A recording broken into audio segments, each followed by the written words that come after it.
감사합니다. 네, 박수 부탁드리겠습니다. 이해가 되시나요? 표정으로 말씀해 주세요.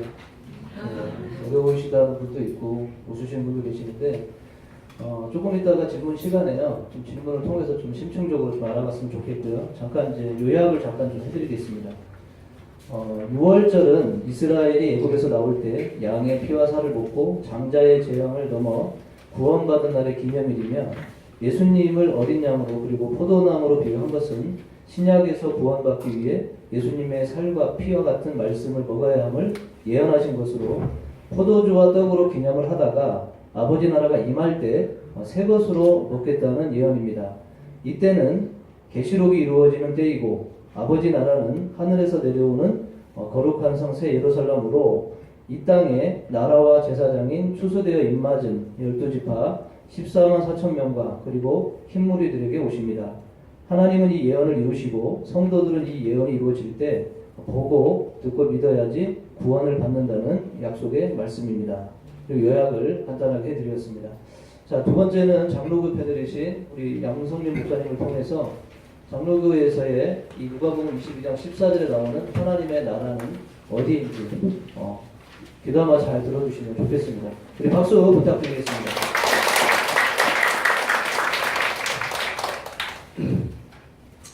아버지 나라가 임할 때까지 포도나무에서 난 것을 다시 아시지 않는가. 네. 그러니까 하나님의 나라가 임하면 여기서 포도나무에서 난 것이라고 했는데 이제 마태복음 이제 26장 29절에 보니까요. 새 것이라는 말이에요. 포도나무에서 새 것을 마시리라. 새 것. 새 것. 새롭게 돼. 그러니까 새 포도나무에서 나는 새 포도주를 마시리라. 새 것이라는 말이 이제 포함이 되어 있는데요. 그래서 이 아버지의 나라가 이제 장차 이제 임한다는 거예요. 임한다는 것은 이제 아버지의 나라가 임하지 않은 장소가 있다는 거예요. 그잖아요. 그리고 그곳에 아버지 나라가 임하면 그곳이 곧 아버지의 나라가 될 것이고 그 아버지 나라는 새롭게 된다는 거예요. 포도나무도 새롭게 돼가지고 새 포도나무에서 나는 새 것을 마시게 될 것이다. 그 새 것이라는 그 나라, 이 새롭게 되는 나라가 뭐냐면 그것이 이제 계시록에 보면 새 하늘, 새 땅, 새 예루살렘인데요. 이 하나님이 하나님 나라 여기서는 이제 누가복음에서는 하나님의 나라라고 했는데 마태복음에서는요 아버지의 나라라고 했어요. 아버지 나라 같은 얘기거든요. 그러니까 아버지의 나라가 임한다는 말이 원문의 원문이요 온다는 뜻이에요. 온다. 그러니까 하나님 나라가 온다는 거예요. 네? 와. 네? 그러면 하나님 나라가 오면 그 도착한 장소가 뭐가 되겠어요? 하나님 나라가 되겠죠. 네, 하나님 나라. 그러면 이 도착한 장소가 어디냐 이거야. 그러니까 성경 말씀하신 예수님 말씀하신 그 하나님 나라가 임한 곳, 그 하나님 나라에서 새 포도나무에서 나면 새 것으로 마신다 했잖아요. 네? 그러면 아버지 나라가 임한 장소가 있는 장소가 어떤 장소냐면 포도나무가 있는 장소예요. 아멘? 여기까지 이제. 그러면 결국은 최종적으로 예수님께서 6월절 예수님이 어린 양으로 이제 세상죄를 지고 어린 양으로 잡히기 전날 밤에 잔을 주시면서 이것은 너희를 위한 그 피다. 예? 피로 세운 새한 양이다. 그러니까 십자가에서 내가 죽는 목적을 지금 말씀하고 있는 거예요. 그 목적이 뭐냐면 아버지의 나라가 이 물질계, 포도나무는 영계에 있어요? 물질계에 있어요? 물질계에 있단 말이죠. 그죠? 물질계에 임해서 그 아버지 나라가 임하면 이 물질계가 새롭게 되고 이것이 계시록 21장 5절에 보좌에 앉으신 이가 와서 내가 만물을 새롭게 하노라. 계시록의 결론은 뭐냐면 이 만물이 새롭게 되는 거예요.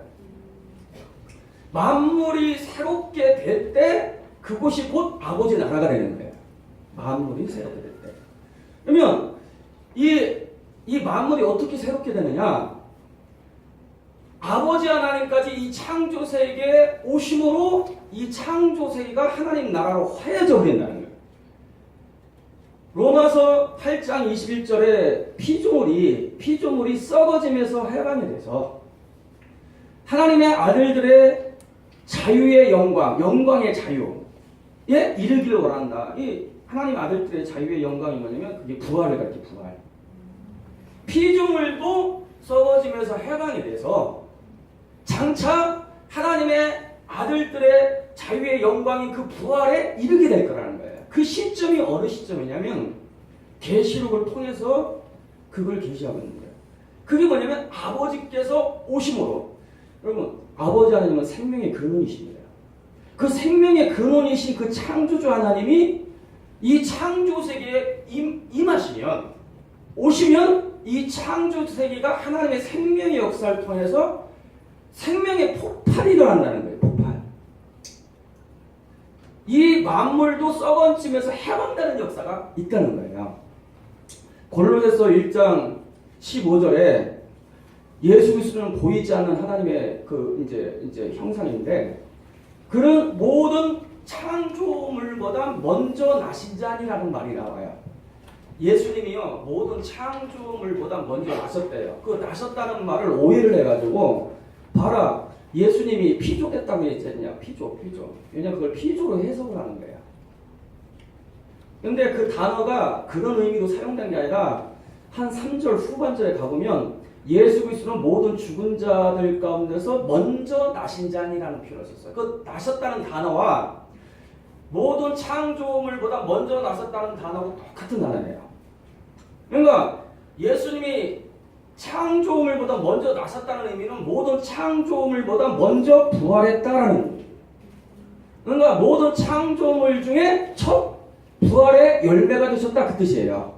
근데 이 의미 안에는 굉장히 중요한 의미가 포함되어 있어요. 어떤 의미가 포함되어 있냐면 모든 창조물도 부활할 거지만 예수님이 모든 창조물보다 먼저 부활의 열매가 되셨고, 시작이 되셨다. 시작. 그리고 만물도 부활할 것이다 라는 거예요. 그래서 고린도전서 15장에 보니까 부활의 순서를 이야기해요. 첫 번째, 그리스도께서 부활의 첫 열매가 되셨고, 두 번째, 그가 강림하실 때 그에게 붙은 자요. 그게 누구였어요? 성도예요. 그리고 마지막은 이란 말이야. 마지막. 이 마지막 부활이 뭐냐면 바로 만물의 부활이에요. 만물의 부활. 그래서 고린도전서 15장에 보니까 27절에 우리 하나님께서 만유 가운데 계시지 않다는 말로 먼저 전제를 깔아요. 이 만물 가운데, 여러분 아버지 하나님이 이 창조세계에 오신다는 얘기는 뭘 전제하고 있는 거냐면 이 창조세계가 하나님이 안 계시다는 뜻이에요. 안 계시니까 오신다고 하겠죠. 아버지의 나라, 하나님 나라가 임하기까지라는 건 뭐냐면 이 창조세계에 아버지가 안 계시니까 아버지께서 이 창조세계에 온다는 뜻이 있잖아요. 그러면 아버지가 오시면 그때에 새 것으로 마시리라. 새로운 포도나무에서 나는 새 것으로 마시라는 건 뭐냐면 아버지까지 오시면 이 만물이 새롭게 될 것이고 그 새롭게 된 이 만물을 누리게 될 것이다 라는 거예요.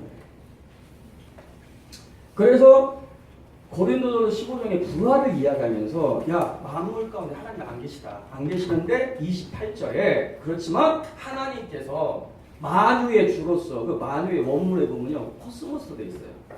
우주의 우주 이 만물 만물의 주인으로서 만물 안에 계시려 함이라. 하나님의 목적을 말씀하시는데 이 창조 세계에 하나님이 주인으로서 만물 안에 계시는 것이 하나님의 부활의 목적이라는 거예요. 그래서 예수님이 성찬을 행하시면서 이 잔은 너희를 위한 내가 피로 흘리는 새 언약이다 하면서 새 언약이 뭔지를 지금 설명하고 있는 거예요. 새 언약은 물론 구속, 용서도 포함이 되어 있고 하나님의 영이 우리 안에 오셔서 성결, 우리를 성화시키는 거. 내가 새 영과 새 마음을 주리라. 거룩한 윤리와 보트를 이 마음과 생각 가운데 기록하리라. 육신을 굳은 마음을 주고 부드러운 마음을 주리라. 그 새 언약이 포함이 되어 있어요. 그렇지만 이 새 언약의 궁극적인 목적은 뭐냐면 이 창조세계 최종적으로 아버지께서 오신다는 거예요. 오신다는 거. 오심으로 이 창조세계가 썩어지면서 완전히 해방돼서 보이지 않는 하나님을 완전히 나타내는 하나님의 나라가 될 것이다. 천국이 될 것이다. 천국이라는 게 다른 게 아니에요. 보이지 않는 하나님을 완전히 나타내는 것이 천국이에요. 그래서 이 성부 하나님까지 오시면 그때는 하나님을 알라고 할 필요가 없어요. 왜? 이 만물을 통해서 하나님을 만질바되고 본바되고 누림바되고 이 만물 자체가 하나님의 임재로 가득하다니까. 가득하. 그래서 이제 이 부분을 이해를 하셔야고요. 예, 그런데 예수님께서 말씀하시기에 누가복음 22장 16절에 그런 말씀인데 유월절이 하나님 나라에서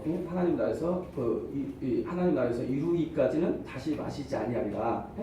유월절이 이루기까지 하나님 나라에서 이루어진다는 거야. 우리는 2000년 전에 예수님이 이 땅에 오셔서 세상죄를 지고 십자가에 죽으심으로 유월절이 성취됐다고 봤잖아요. 성취됐다고 하는데 예수님은 말씀하실 성취된 것도 있지만 성취되어져야, 다시 말해서 유월절이 완성되어져야 한다고 말씀하셨어요. 언제 완성되느냐?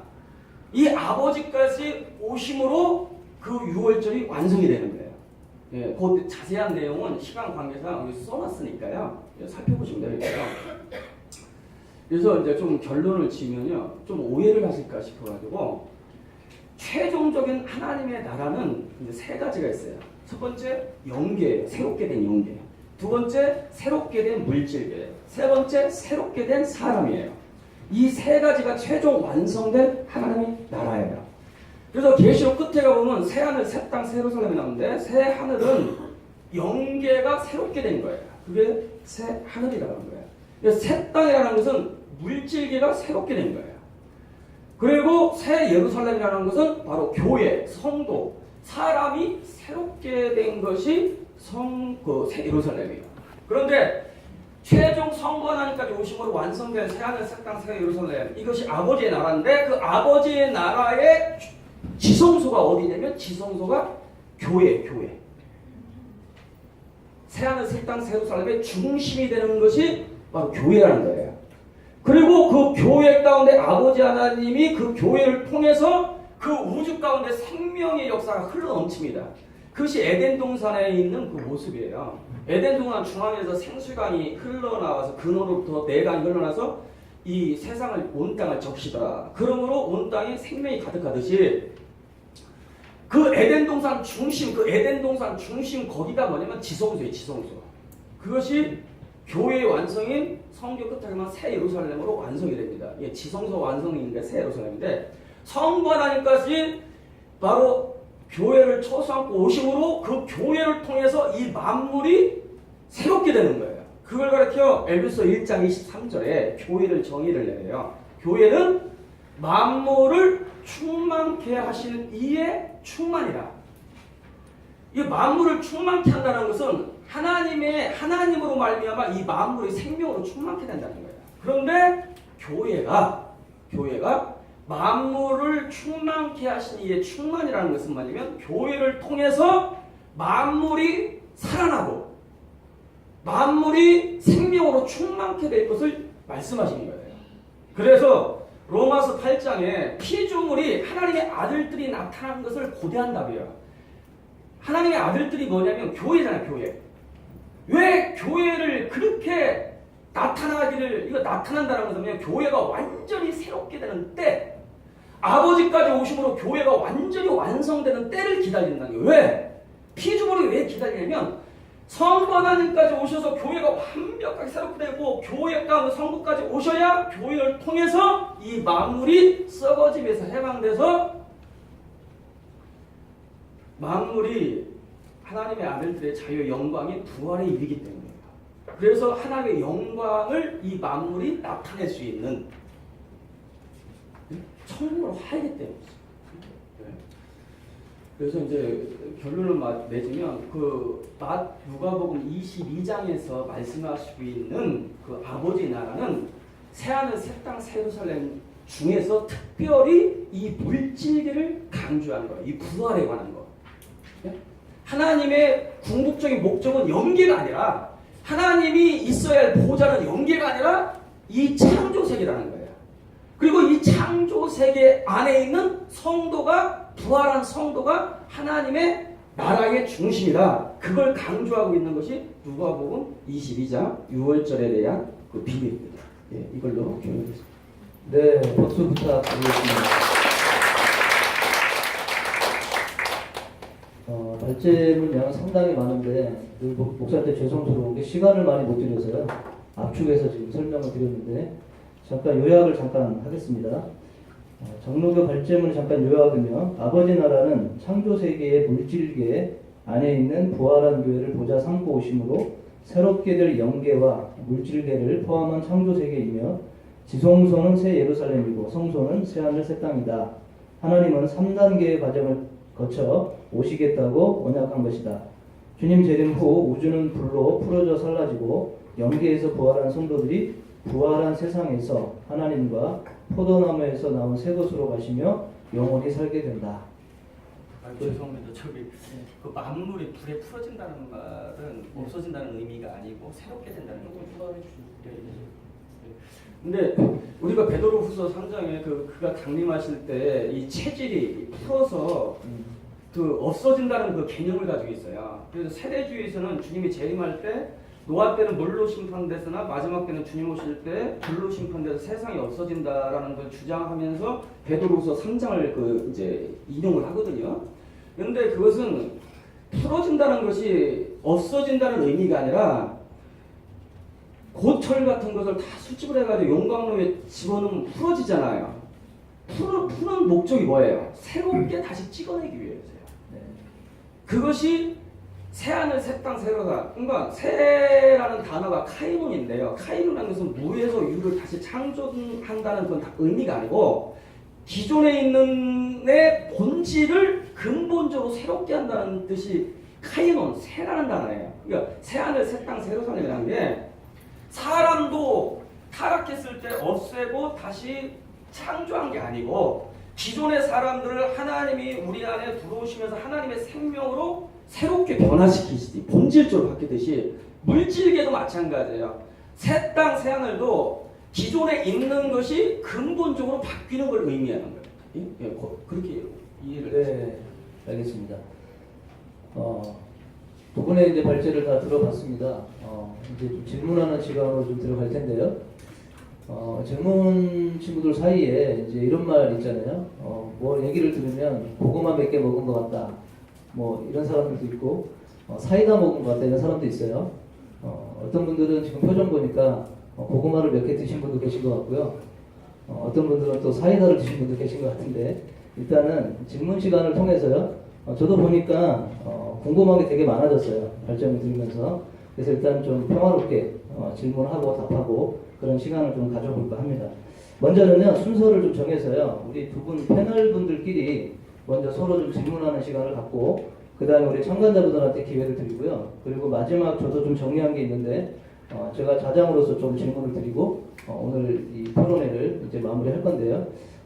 먼저 우리 신전의 강사님께서 네. 우리 목사님께 질문할 게 있으면 먼저 기회를 드리겠습니다. 네, 장로님 목사님 발전 수고 많으셨습니다. 아까 그 포도나무에서 제가 좀 빠져야 될 것 같아요. 포도나무 제가 자주 만난 친구가지고 새 포도나무가 있는 것이 아까 천국이라 했는데 새 포도나무는 예수님 아니겠습니까? 포도나무. 그러면 새 포도나무가 있는 곳이 천국이라면 계시록 14장에 보니까 어린 양이 유월절 양이시 어린 양이 시온산에 섰고 그와 함께 14만 4천이 있고 거기서 새 노래가 나오는데 그 시온산의 실체는 어떻게 우리한테 설명이 돼야 되는가 좀 먼저 궁금하고요. 새 포도나무 있는 곳이 아까 천국이었으니까 예수님이 온 곳이 천국 아니겠습니까? 그럼 시온산이라는 이 장소는 그것이 아까 새 포도 유월절 양식을 먹는 장소가 시온산이거든요. 시온산에 새 노래가 나온다는 것은 새 노래는 복음이거든요. 새 복음이니까 새 언약의 말씀이 거기서 나온다는 거예요. 그럼 그 시온산이라는 시체는 오늘날 우리가 어디로 가야 되는가? 저희 예루살렘 앞에 있는 해발 800m 있는 시온산을 말하는 건가 아니면 계시록 때 출현한 시온산인가? 이제 먼저 그게 먼저 궁금합니다. 네. 네, 그 이제 누가복음 22장에 그 포도나무를 이제 예수님을 상징한 거다. 라고 말씀하셨는데 저는 이제 그렇게 보지 않고 실제적인 이제 새롭게 되는 포도나무로 가르친다. 그래서 이미 예수님이 계시고 이제 새롭게 난 포도나무에서 나는 새거 그것은 상징이 아니다라고 저는 이제 보는 그 차이가 있네요. 아 그러면 새 포도나무는 실제 포도나무가 새롭게 되는 새로운 예를 들어서 일단 어떤 소포도인데 예를 들어서 거봉이 되게 새로운 포도나무를 얘기하신다는 거죠? 예, 새롭게 된 알겠습니다. 나무를 제가 이제 상징적으로 표현한 거다. 새롭게 될 나무를. 알겠습니다. 저희 신천지에서는 시온산이 어떻게 설명하냐면은 시온산은 실제 지리적인 여기 예루살렘 앞에 있는 산이에요. 근데 성경 안에는 계시록에는 이 하나님의 오른손에 책이 봉해져 있기 때문에 그 시온산이 육적인 시온산이 아니라 이사야 60장 14절에 보면은 너를 괴롭게 하던 자손이 내게 나오며 너를 멸시하는 자를 일컬어 여호와의 시온이다 거룩한 자의 시온이라 하여 이렇게 사람을 지칭하거든요. 스가랴 2장 7절에는 바벨론 성에 거하는 시온아 너는 피할지니라 이렇게 돼 있어요. 그래서 저희는 시온이라는 것은 이사야 60장에 하나님의 빛된 말씀을 받아서 전파하는 그 목자를 저희는 시온이라 가리킵니다. 그러니 예수님께서 이 땅에 계시록 22장 16절에 보면은 교회들을 위하여 내 사자를 보낸다는 하거든요. 그 사자에게 새 언약의 말씀을 줬기 때문에 그 빛된 생명의 말씀을 받은 사람은 목자가 시온이고 산은 교회에서 성경에 말하는 산은 비유에 보면은 흙과 같은 사람들이 모여 있는 것이 산 아니겠습니까? 성경에서 나무도 산이고 죄송합니다. 나무도 사람으로 비유하여 있고 흙도 사람으로 비유되어 있고 짐승도 사람으로 비유되어 있어요. 그렇기 때문에 하나님의 약속의 목자를 말씀을 전하는 목자를 중심으로 모여있는 성도들이 모여있는 것을 우리는 신천지에서는 시온산 이렇게 비유를 하고 있기 때문에 거기에 보면 어린 양의 시온산 그와 함께 14만 4천이 있기 때문에 이것은 다 처음에는 흙으로 만든 사람들 아니겠습니까? 그래서 통틀어서 12지파가 있는 것을 시온산이라고 저는 얘기하고 있습니다. 그리고 또 하나 제가 잠깐만요. 지금 이제 마무리 안 돼. 마무리 안 네, 되는데. 마무리가 안 돼요. 시온산에 대해서 목사님이 좀 말씀해 주세요. 그래서 이제 그 새 포도나무라고 했는데 만약에 예수님이 이 포도나무가 예수님을 상징하는 거라면 그러면 장차 예수님이 새 포도나무에서 난 것으로 모신다고 했는데 그러면 예수님이 또 새롭게 될 이유가 어디 있겠냐? 예? 새 포도나무라 했으니까 이제 그런 의문을 좀 가질 수도 있고요. 그리고 시온산은 조금 약간 의미가 좀 비슷한데 시온산은 말 그대로 이제 상징적인 표현이에요. 상징 표현으로서 시온이라는 게 말 그대로 예루살렘 이거 옛 용어를 시온이라고 하거든요. 시온. 시온이 예루살렘이에요. 그러니까 시온이라는 것은 뭐냐면 하나님의 처소가 있는 곳, 하나님의 임재가 있는 곳 그런 의미로 성경에 쓰여졌어요. 그래서 하나님의 임재가 있는 곳이 시온이에요. 하나님 임재가 있는 곳. 이제 그 정도로 이해를 하시면 돼요. 네, 알겠습니다. 잠깐 추가 말씀드릴게요. 새 포도 예수님은 요한복음 15장에 이제 포도나무라고 본인을 말씀하셨는데 이제 지금 오늘 본문에 보면 이제 새 포도주, 새 포도주는 새 포도나무가 나오겠죠. 그런데 이것이 예수님은 포도나무인데 또 새자가 붙었으니까 이것을 또 또 다른 예수님으로 봐야 되느냐? 아니면 그것은 아니다. 지금 그런 것인 거죠. 그러나 이제 지금 신천지에서는 네, 그 새 포도 예수님 요한복음 15장에 나는 포도나무라 했는데 새 포도나무라 해서 예수님이 새롭게 된다는 뜻이 아니고 포도나무에서 난 것을 새 것으로 먹는다 했기 때문에 포도나무를 얘기하는 게 아니고 포도나무나 포도주 새 포도주를 얘기하는 거예요. 거기 읽어보시면. 근데 성경에서 포도주는 양식은 말씀으로 되어 있거든요. 그러니까 포도주가 새 포도주가 새 말씀이니까 새 언약을 말씀하는 거거든요. 그러니까 예수님께서 하나님 나라가 이 땅에 이미 올 때 먹는 새 포도주를 새 언약을 말씀하는 거기 때문에 아까 그렇게 말씀드린 것이고요. 아까 제가 잠깐 그 정리한 것 중에 일단 이건 끝난 거죠? 네. 세포도적 시온산 관련된 거는 일단 이렇게 끝났습니다. 예, 꼭 해주세요. 만물을 소송한다고 아까 하셨는데 그 물지개가 생명을 폭발한다, 화한다 이런 말씀도 하시고 또 하는데 만물을 왜 소송을 해야 되는 이유 하나 하고 그 다음에 이 만물을 소송한다면 소송해야 되는 존재가 있을 거 아니겠어요? 그래서 계시록에서 말씀하셨기 때문에 계시록에서 만물을 소송하는 것은 누가 소송하는지를 좀 알고 싶습니다. 만물이 소송돼야 되는 이유와 소송돼야 되는 존재가 누구냐? 소송을 하는 존재가 누구? 소송하는 존재가 누구냐? 그 만물의 창조의 목적이 이제 로마서 1장에 이 창조 세계를 통해서 보이지 않는 하나님의 신성과 능력이 밝히 보였나니라고 했거든요. 그러니까 이 창조 세계의 첫 번째 목적이 보이지 않는 하나님을 나타내는 것이 창조의 목적이에요.